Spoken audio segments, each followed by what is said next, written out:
সব শ্রেণী পেশার মানুষকে অবসর ভাতার সুবিধা দিতে ২০২৩ সালের আগস্টে সার্বজনীন পেনশন স্কিম চালু করেছিল হাসিনা সরকার। প্রবাসী, বেসরকারি চাকরিজীবী, ব্যবসায়ী ও স্বল্প আয়ের জনগোষ্ঠীর জন্য ৪টি ক্যাটাগরি চালু করা হয়। তবে বছর পেরিয়ে গেলেও অনেকেই জানেন না এই স্কিমের সুবিধা অসুবিধা। কেউ এটা সুফল কুফল কেউ কিন্তু কিছু ভালোভাবে বলতে পারছে না, বা আমি নিজেও এটা জানি না সুফল কোথায় কুফল কোথায়। এই মুহূর্তে আমি আমার গভর্নমেন্টের এই জায়গায় আমি টাকাটা রাখলাম, বাট আমার টাকাটা দেখা যাচ্ছে যে আমি পরবর্তীতে ব্যাক পেতে নাও পারি। 500 টাকা জমা করলে তারপর 40 বছর পরে যে একটা অ্যামাউন্ট পাওয়া যাবে, এই বিষয়টা তো আমিও জানি না। আমার মনে হয় সারা বাংলার মানুষও ওইরকমভাবে অবগত না। তথ্য বলছে ১৫ অক্টোবর পর্যন্ত স্কিমের জন্য মোট নিবন্ধনের পরিমাণ ৪ লাখেরও কম। এর মধ্যে সবচেয়ে বেহাল দশা প্রবাসীদের স্কিমে, আর সবচেয়ে বেশি নিবন্ধন হয়েছে স্বল্প আয়ের মানুষের সমতায়। বিভাগভিত্তিক নিবন্ধনে তলানিতে ময়মনসিংহ এবং সর্বোচ্চ চট্টগ্রাম। সাধারণ মানুষ বলছেন, একদিকে নেই প্রচারণা, অন্যদিকে আস্থার অভাবে তাদের আগ্রহ কম। অর্ধেক পাউডারে দ্বিগুণ উজ্জ্বলতা। নতুন রিন অ্যাডভান্সড অর্ধেক পাউডারে দ্বিগুণ উজ্জ্বলতা। কোন খাতে কোন কার আন্ডারে যাবে, অর্থ বিভাগের আন্ডারে যাবে, কিভাবে কি ডিটেলস এটা না জানলে তো মানুষ এটাতে আগ্রহ ফিল করবে না।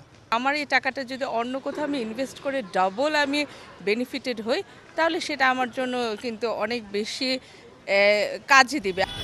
জনসাধারণের আস্থার ঘাটতি প্রসঙ্গে কর্তৃপক্ষের আশ্বাস, জমাকৃত টাকার গ্যারান্টি দিবে খোদ সরকার। কম ঝুঁকিপূর্ণ বেশি লাভ এরকম জায়গাগুলোতে আমরা বিনিয়োগ করব, ওখানে বলা আছে ক্যাটাগরিক্যালি।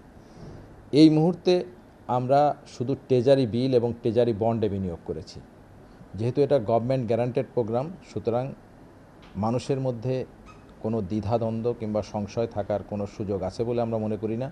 অন্তর্বর্তীকালীন সরকারকে এ ব্যাপারে উদ্যোগ নেওয়ার আহ্বান জানিয়েছেন সিপিডির এ অর্থনীতিবিদ।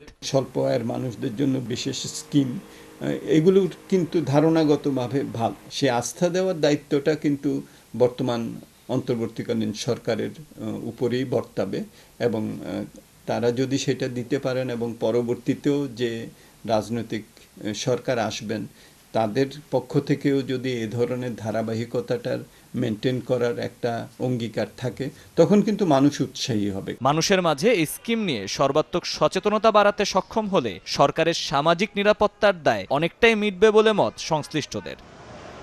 মহির মারুফ, সময় সংবাদ, ঢাকা।